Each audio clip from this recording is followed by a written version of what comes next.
Bismillahirrahmanirrahim. Assalamualaikum warahmatullahi wabarakatuh. Alhamdulillah. Salatu wassalamu ala Rasulillah wa ala alihi wa sahbihi wa mawalah. La haula wa la quwata illa billah.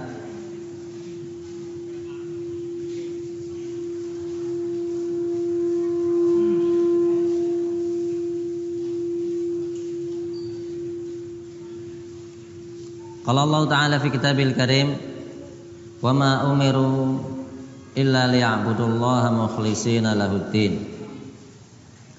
Fa inna astaqal hadithi kitabullah wa khairul hadi hadi Muhammadin sallallahu alaihi wasallam wa syarrul umuri muhdatsatuha fa kullu muhdatsatin bid'ah wa kullu bid'atin dhalalah wa kullu dhalalatin finnar wa kullu dhalalatin finnar. Amma ba'd. Bapak Ibu yang kami muliakan, nikmat yang begitu banyak, karunia yang begitu sangat agung, sehingga kita dengannya sebagai seorang muslim tidak henti-hentinya selalu memuja akan kebesaran Allah dengan mengatakan alhamdulillahi rabbil alamin. Segala puji, segala syukur hanya kepada Allah Subhanahu wa taala Rabbul alamin. Dan Allah Subhanahu wa taala memberikan pada kita penjelasan, walaqad yassarnal qur'ana lidzikri fahal mim muddakir. Dan sungguh telah kami mudahkan Al-Qur'an untuk diingat. Apakah ada di antara hamba-hamba kami yang mengingatnya? Maka suatu hal yang sangat agung, suatu hal yang sangat mulia tatkala kita bisa melaksanakan ibadah salat maghrib dengan berjamaah, dan kita selalu berharap semoga Allah Subhanahu wa taala meridai kita semuanya. Amin ya rabbal alamin. Salawat serta salam tercurah kebaginda Nabi besar Muhammad sallallahu alaihi wasallam, pada keluarganya, sahabatnya, pengikutnya hingga akhir zaman. Pembahasan kita di malam hari ini adalah khutwatun ila as-sa'adah, langkah-langkah menuju kesuksesan. Karangan Dr. Syekh Dr. Abdul Muhsin bin Muhammad Al-Qasim. Beliau adalah imam dan khatib Masjid Nabawi, dan beliau adalah qadhi di Makkah. Beliau adalah salah satu di antara hakim di Al-Madinah. Beliau adalah imam dan khatib Masjid Nabawi dan qadhi di kota Madinah. Allah Subhanahu wa taala berfirman, fa'budullaha mukhlishan lahuddin. Dan Allah Subhanahu wa taala berfirman, qul inni umirtu an a'budallaha mukhlishan lahuddin. Dan Allah Subhanahu wa taala berfirman, inna salati wa nusuki wa mahyaya wa mamati lillahi rabbil alamin. Tentunya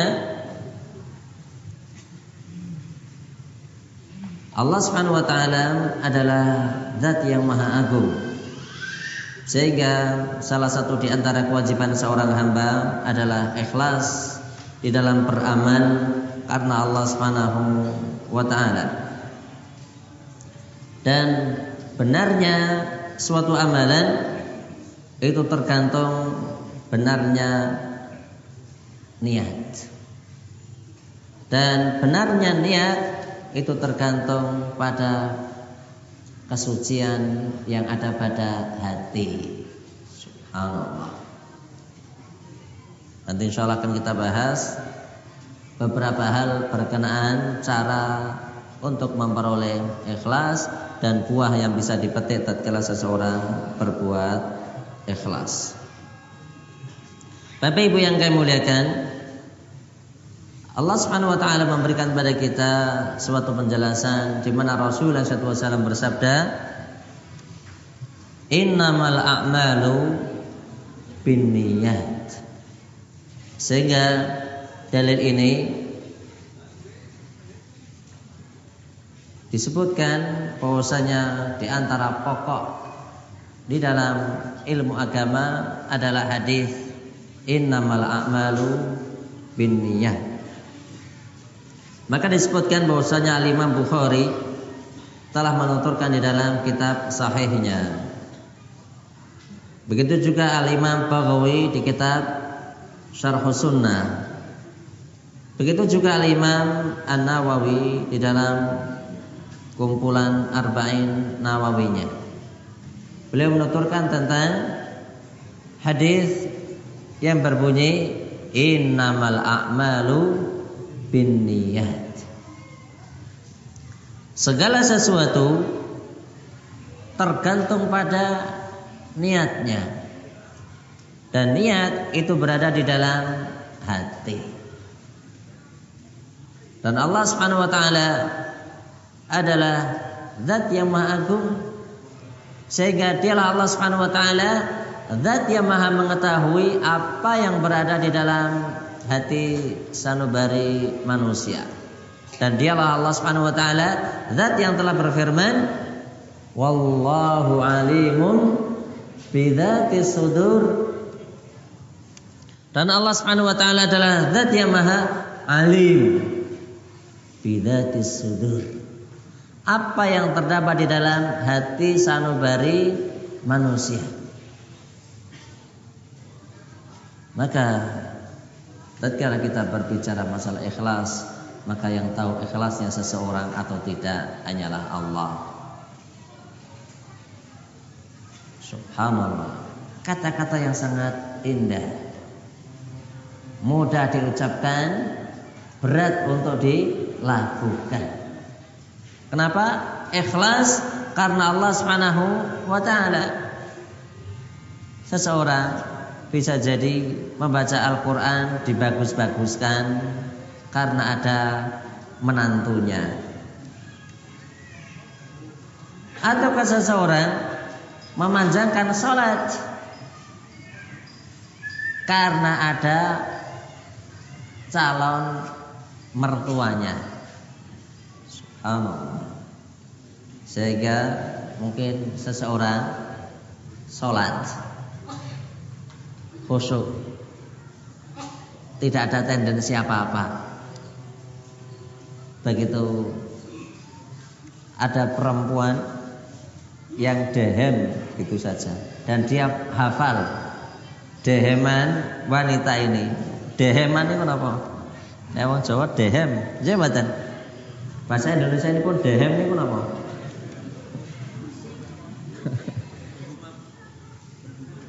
Bergumam.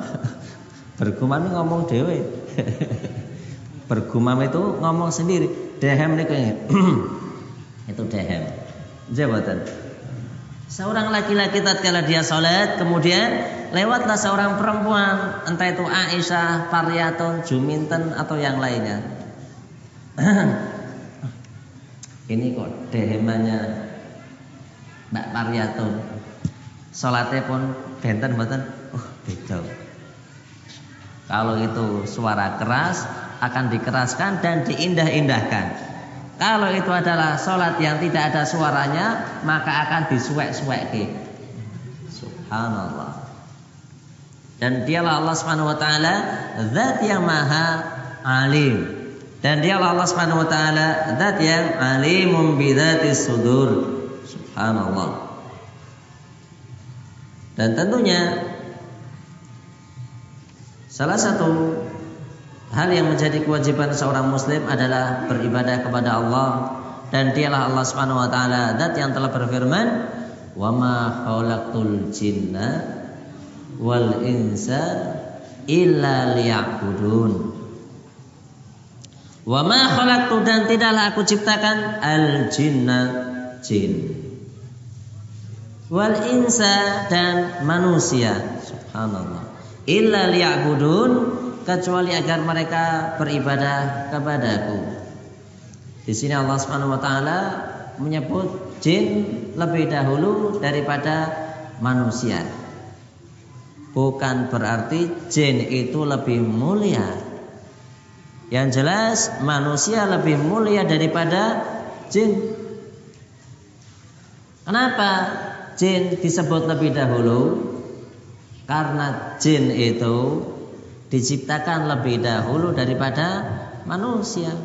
Makanya salah satu yang kita baca tatkala kita baca An-Nas adalah akhir surat, akhir ayat, minal jinnati wan nas. Subhanallah. Alladzi yuwaswisu fi sudurin nas. Alladzi yuwaswisu fi sudurin nas. Minal jinnati wan nas. Sehingga kadang seseorang mau melakukan suatu amalan boten sios. Kenapa? Syaitan yang mengganggunya. Subhanallah. Kadang seseorang mungkin akan sholat sunnah di masjid. Habis sholat fardu punya keinginan pengen sholat sunnah. Begitu dia berpikir, saya tak sholat sunnah di rumah saja. Kenapa? Karena Rasulullah SAW bersabda, afdalus sholat fil bait ilal maktubah. Sebaik-baik sholat itu adalah dilakukan di rumah kecuali yang difardukan. Sehingga benar tidak hadisnya? Benar. Diamalkan boleh tidak? Oh, sangat dianjurkan. Tapi kadang seseorang begitu di tengah jalan pulang dari masjid, yun sewu, hadas, kentut, sehingga sampai di rumah nggak jadi sholat sunnah. Kenapa? Karena mestinya begitu kentut di rumah wudu lagi, tapi dia tidak bisa melakukannya. Ataukah di rumah masih dalam keadaan suci, mau melakukan sholat sunnah, ada bunyi handphone, dilihat gini. Mungkin kalau itu teman dibiarkan. Tapi kalau yang telepon kok mertua, nah kudu ra kudu. Nggih mboten? Mertuaku ini diangkat. Diangkat. Subhanallah. Begitu sudah telepon ditaruh. Mau sholat sunnah, istrinya bilang, "Mas, anak ini nangis." Akhirnya gimana? Gendong anak. Begitu anak ini digendong, sudah selesai, ternyata dikasihkan istri. Kok basah? Pipis. Subhanallah. Akhirnya terus pun nggak jadi sholat sunnah. Iya tidak? Alladzi yuwaswisu fi sudirin nas. Subhanallah. Minal jinnati manas. Bahkan kadang kita mau melakukan suatu sikap tertentu tidak jadi. Subhanallah. Minal jinnati wanas. Kenapa? Karena setan yang mengganggu. Subhanallah. Dulu kami pernah kuliah di Madinah, waktu itu dan saya tahun 98. Tahun 98 dari kampus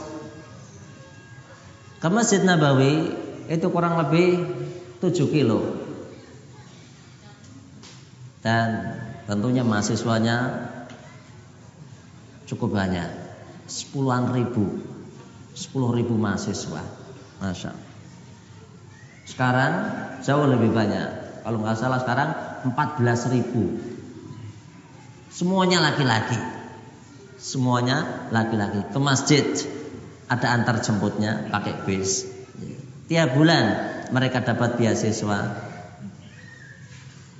Bahkan tiap tahun bisa pulang dan tiket yang menjamin adalah pemerintah Saudi.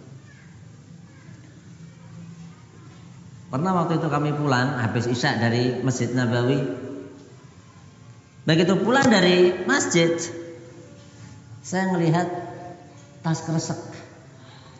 Tas kresek hitam. Dan di Arab itu jarang tas kresek warnanya hitam, itu jarang. Kenapa mesti bening warnanya? Enggak, merah, biru, kadang putih, kadang kuning. Tas kresek hitam itu jarang sekali.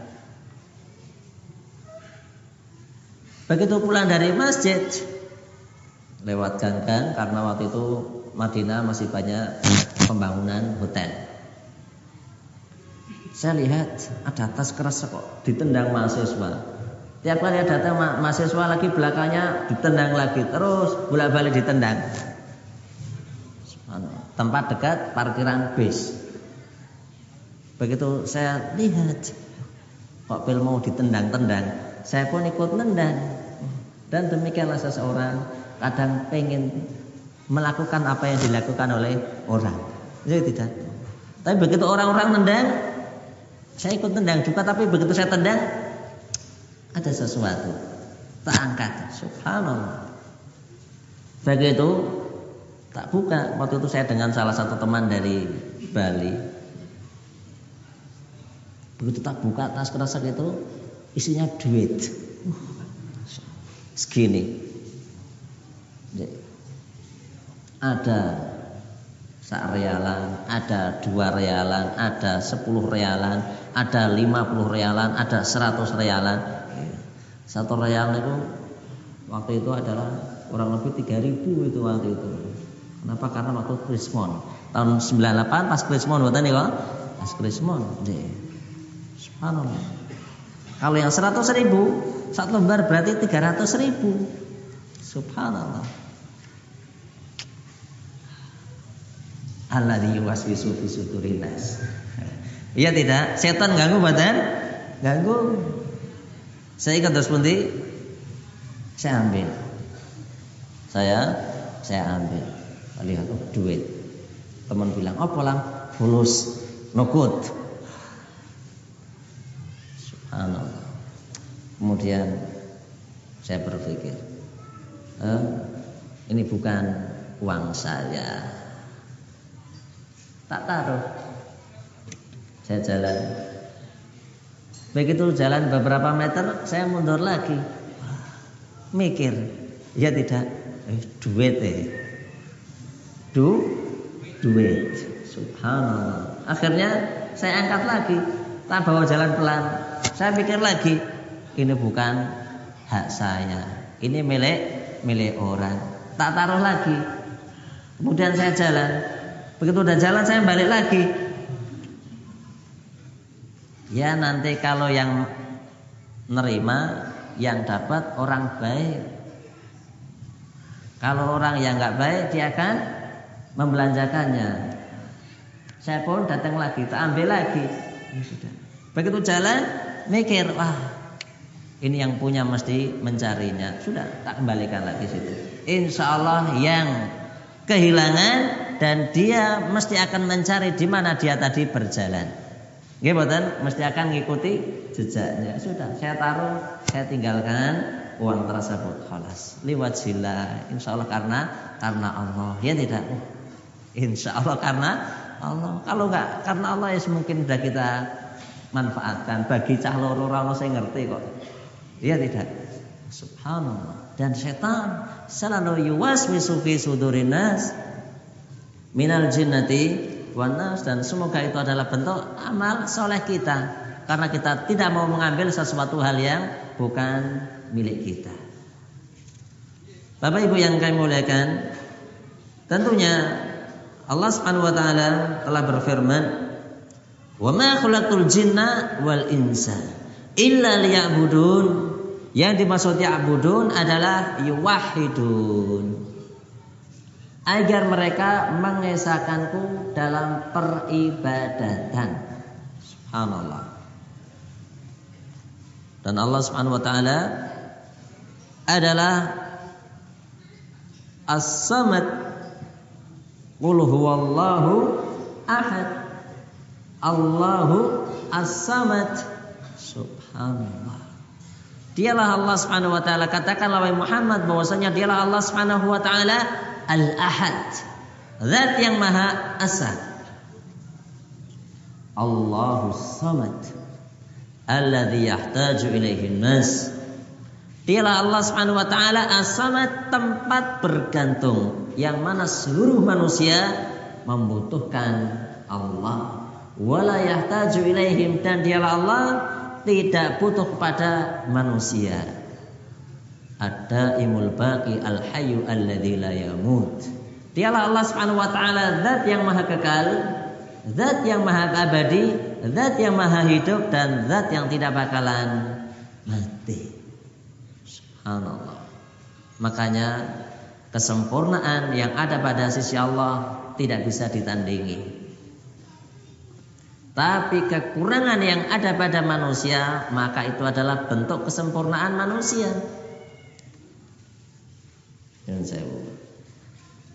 Kekurangan yang ada pada manusia itu adalah bentuk kesempurnaan manusia. Terus pundi, bagaimana umpamanya kita ini kok punya kebiasaan gaweane ngantuk. Gaweane pun apa? Ngantuk.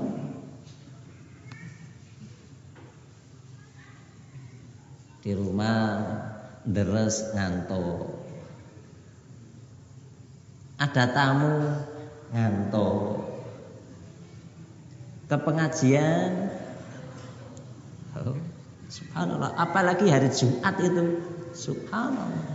Hari Jumat itu sebagian kaum muslimin datang ke masjid tidak pengen dengar khutbah, golek nggon, cari tempat yang paling strategis.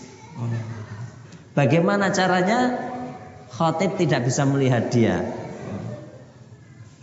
sehingga kadang begitu khatib, assalamualaikum warahmatullahi wabarakatuh, masih dengar, azan masih dengar, begitu innal hamdalillah pun sayup-sayup. Subhanallah. Duduk di antara dua khutbah nyenyak sekali. Subhanallah. Begitu sudah qomat, sebagian masih nyenyak. Akhirnya dibangunkan sama tetangganya. Lek nyuwun sewu lek pun qomat. Yo matur nuwun. Sampai di rumah ditanya istrinya, Mas, gimana tadi khutbah di masjid? Ra krungu. Udan deres banget.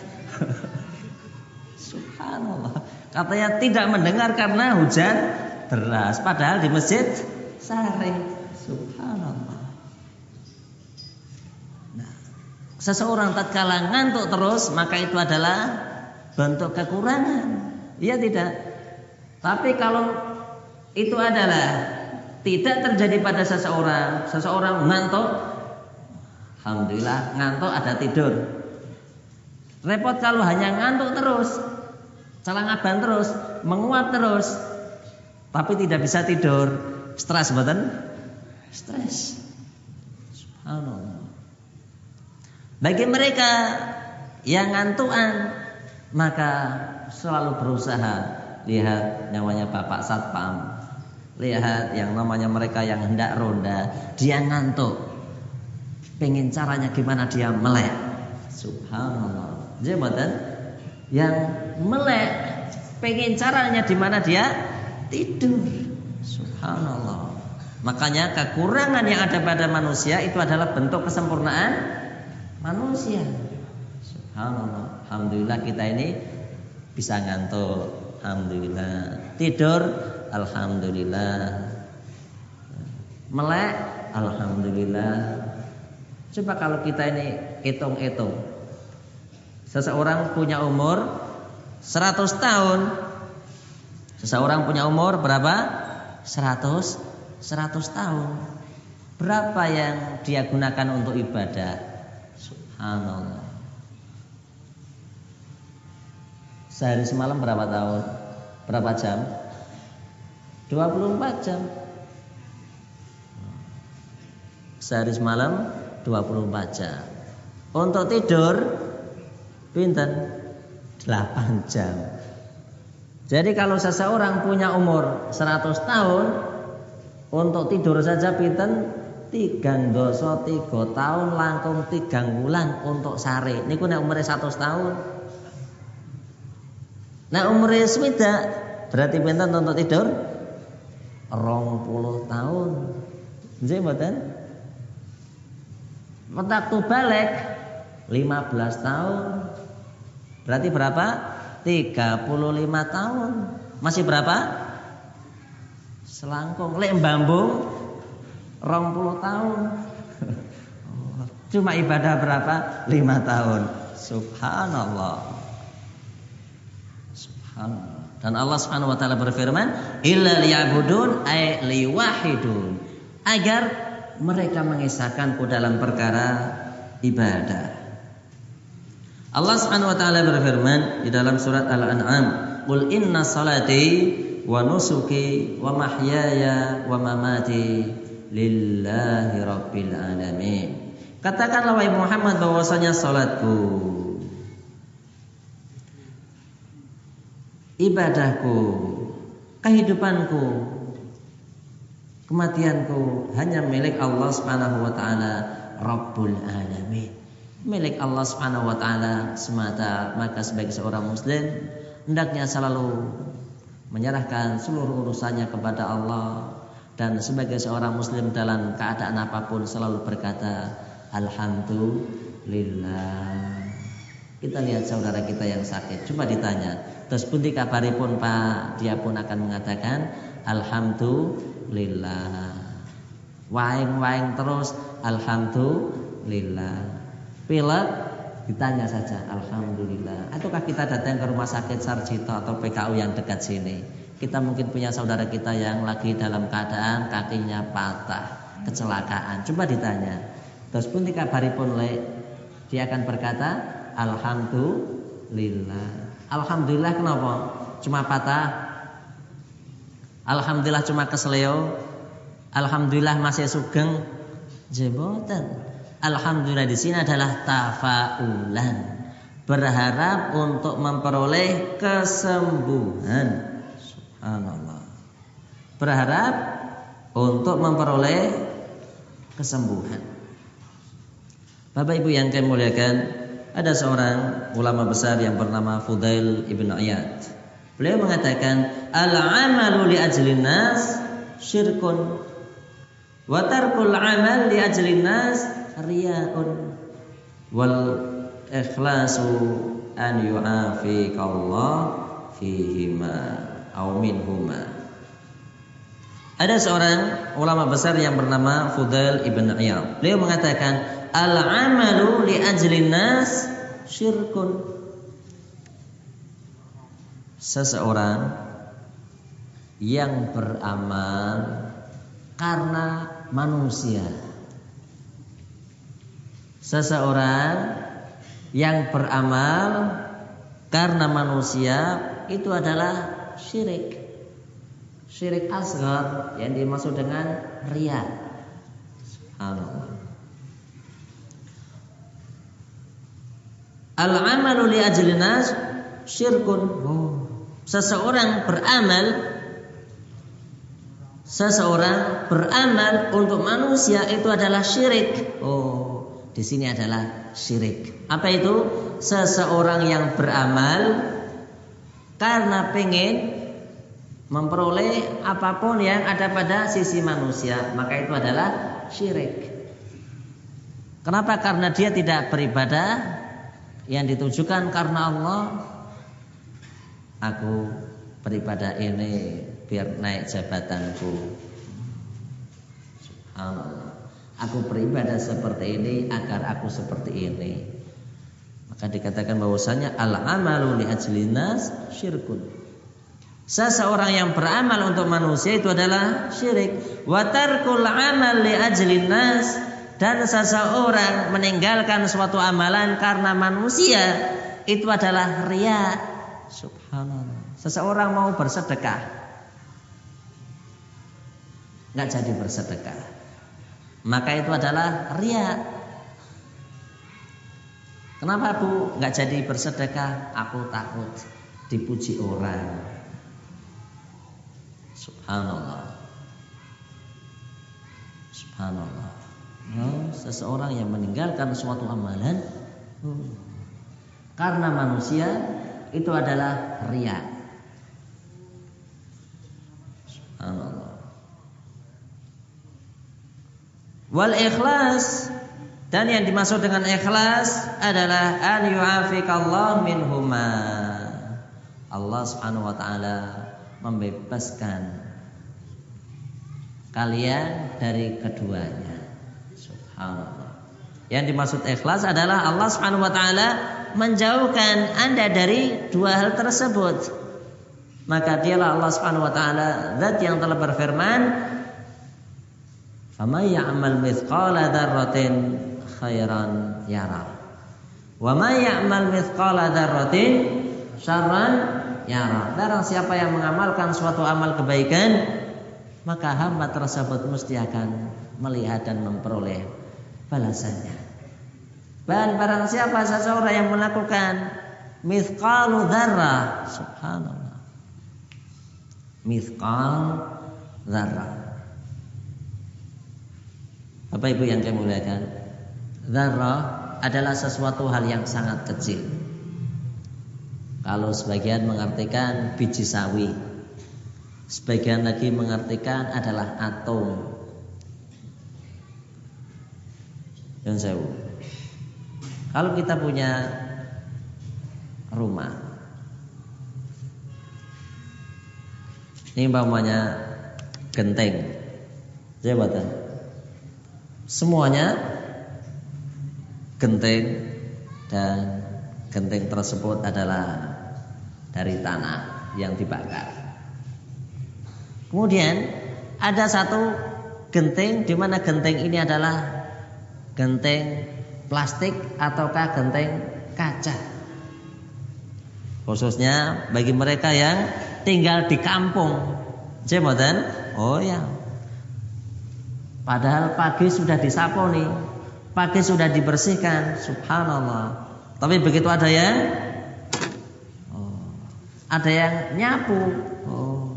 Bapak Ibu preso, entah itu disapu atau nggak disapu, maka dari bawah genteng ini akan ada sinar.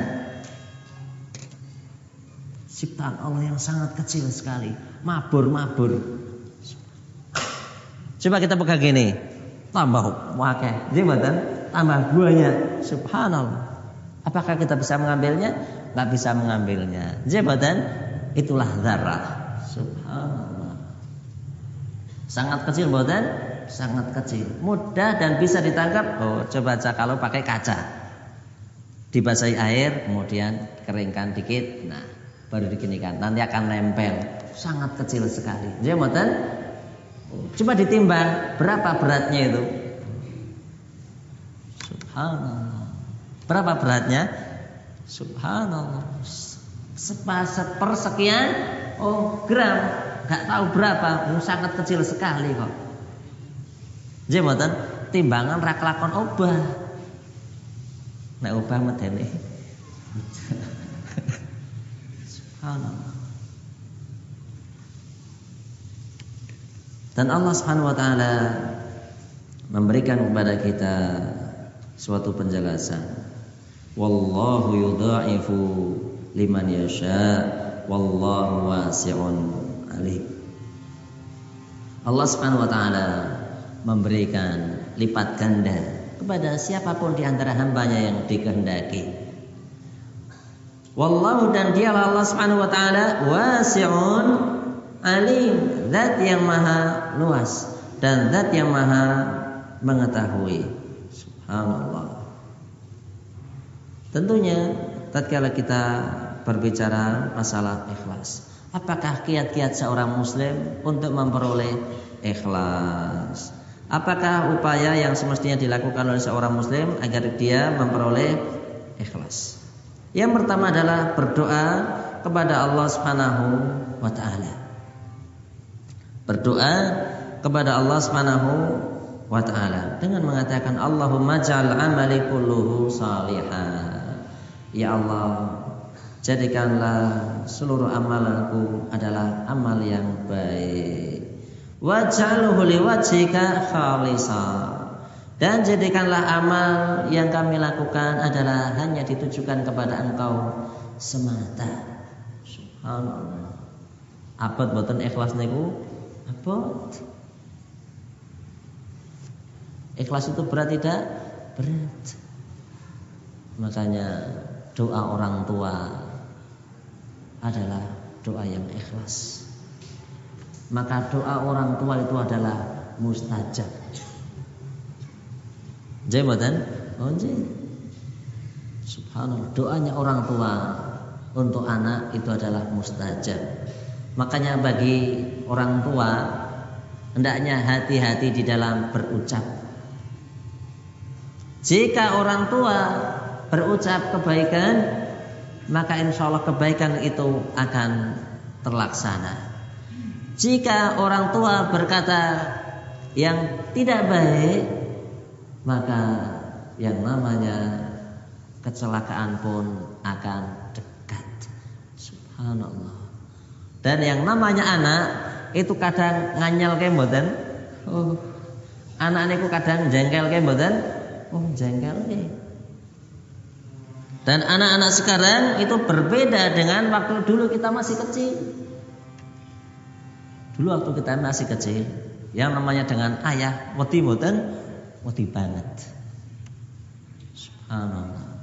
Sehingga jika ada seorang ayah di zaman dahulu begitu masuk ke dalam rumah, sakata al-mutakallim wa sakana al-mutaharrik, katanya. Yang tadinya do ngobrol, diam semuanya. Yang tadinya pencolotan, yang tadinya loncat-loncat, semuanya tenang. Dan seorang ayah kadang cuma ngelirik tok niku bocah niku wedi. Nggih mboten takut tidak? Oh takut. Sakmenika mboten. Subhanallah. Anak itu kadang nyuruh-nyuruh orang tua. Kadang subhanallah, kita lihat waktu kita dulu dibelikan sepatu sama orang tua, ngeyel mboten? Ndak ngeyel. Diam. Iya tidak? Paling ya mencucu sithik, tapi tidak berani komentar. Dibelikan jajan, nerima. Dibelikan wajib. Alhamdulillah. Jabatan zaman rekoso. Coba anak sekarang diajak ke warung, satu warung kadang tidak ada yang cocok. Jabatan satu warung nggak ada yang cocok. Kenapa? Pengen di supermarket. Oh, masya Allah. Ini ada kita di zaman sekarang. Banyak komplain. Ya tidak. Oh, banyak lek ngarani. Oh, maka sebagai orang tua hendaknya sabar, jangan sampai keceplosan perkataan yang tidak baik. Kenapa? Karena ucapan orang tua adalah mustajab. Yang kedua di antara upaya kita sebagai seorang muslim untuk memperoleh ikhlas adalah menyembunyikan amal. Subhanallah. Maka disebutkan di dalam hadis yang sahih, Rasulullah SAW bersabda, "Afdalu as-shalah ba'dal faridati sholatul lail." Sebaik-baik amal sesudah sholat fardu adalah sholat malam. Kenapa? Kalau sholat fardu itu kelihatan. Jabatan? Oh ya kelihatan. Si fulan ada, fulan ada, fulan ada, fulanah ada, fulanah ada, fulanah ada. Subhanallah. Makanya salah satu di antara nikmat tatkala kita sering ke masjid, kalau kita tidak ke masjid itu akan ditanyakan orang. Tapi kalau seseorang tidak pernah ke masjid sama sekali, tidak bakalan ditanyakan orang. Subhanallah. Bapak Ibu yang kami muliakan. Nah, sholat malam itu adalah di rumah, sehingga tidak ada yang tahu. Makanya suatu hal yang baik seorang suami di malam hari, subhanallah, wudu, sholat malam, lihat istri yang dalam keadaan tidur, nyenyak sekali. Seorang suami hendaknya bersyukur kepada Allah, bojo pipi kesal, ngopeni anak pel maiso. Ya tidak, bersyukur kepada Allah. Subhanallah. Begitu juga seorang istri, lihat suami, masya Allah, lek sari ngorok, nikmat boten? Nikmat. Masya Allah, suamiku ini dari pagi sampai sore nyambut gawe. Masya Allah, kadang njaluk teh ora tak gaweke. Ya tidak. Masya Allah. Subhanallah.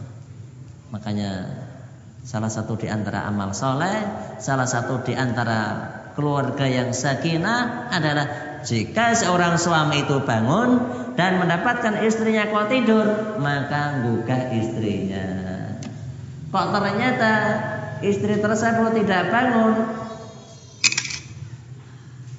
dipendet toyo, kan ngecelok ting tangan sini, kemudian dipercikkan. Rahimahullah mura'an. Dan Allah Subhanahu wa taala memberikan suatu pujian di mana Rasul bersabda, semoga Allah merahmati seseorang. Subhanallah. Tapi coba kalau kita membangunkan istri kita ataukah seorang perempuan bangunkan suami pakai banyu nesu mboten? Nesu. Tapi kalau ingat pengajian ini insyaallah mboten nesu. Nggih mboten? Ingat pengajian ini insyaallah enggak marah. Kenapa? Ini adalah apa yang pernah dicontohkan dan diajarkan oleh Rasul sallallahu alaihi wasallam. Bapak Ibu yang kami muliakan, ikhfa'u al-amal. Seseorang tatkala salat malam, maka amalan tersebut adalah tersembunyi. Sehingga kadang tidak diketahui amalan tersebut kecuali dia dengan Allah. Subhanallah. Lihat umpamanya kita di malam hari habis salat malam keluar rumah. Subhanallah. Lihat indahnya langit. Subhanallah, banyak bintang. Dengar suara jangkrik, suara kodok. Subhanallah. Iya tidak? Manusia sendiri. Rawon kancane bagaimana? Begitu juga di kuburan. Subhanallah. Ikhfa'u al-amal, menyembunyikan suatu amal, adalah dengannya seseorang akan memperoleh ikhlas. Makanya salah satu di antara tatkala seseorang berzikir kepada Allah, Allah Subhanahu wa taala memberikan pujian, mereka orang-orang yang bertasbih bil asyi wal ibkar. Bil asyi di waktu sore, wal ibkar dan di waktu bukur, di waktu sahur. Wasabbih bil asyi wal ibkar. Dan Allah Subhanahu wa taala memberikan pada kita penjelasan wal ashar, waktu sahur. Dan waktu sahur adalah waktu nikmatnya seseorang tidur. Nggih mboten? Makanya Allah memuji mereka yang berdoa, memohon kepada Allah. Kapan? Di waktu sahur. Dan nikmatnya tidur kapan? Nikmatnya tidur adalah sesudah sahur. Nggih mboten? Subhanallah. Tapi itu adalah suatu hal yang tidak semestinya dilakukan oleh seorang muslim. Abdullah bin Abbas radhiyallahu anhu pernah marah kepada anaknya gara-gara anaknya tidur sesudah subuh. Untuk kelanjutan pembahasan ini kita lanjutkan pada pertemuan yang akan datang. Insyaallah sudah datang waktu Isya. Terima kasih atas segala perhatiannya. Subhanakallahumma bihamdika, asyhadu an la ilaha illa anta, astaghfiruka wa atubu ilaik. Assalamualaikum warahmatullahi wabarakatuh.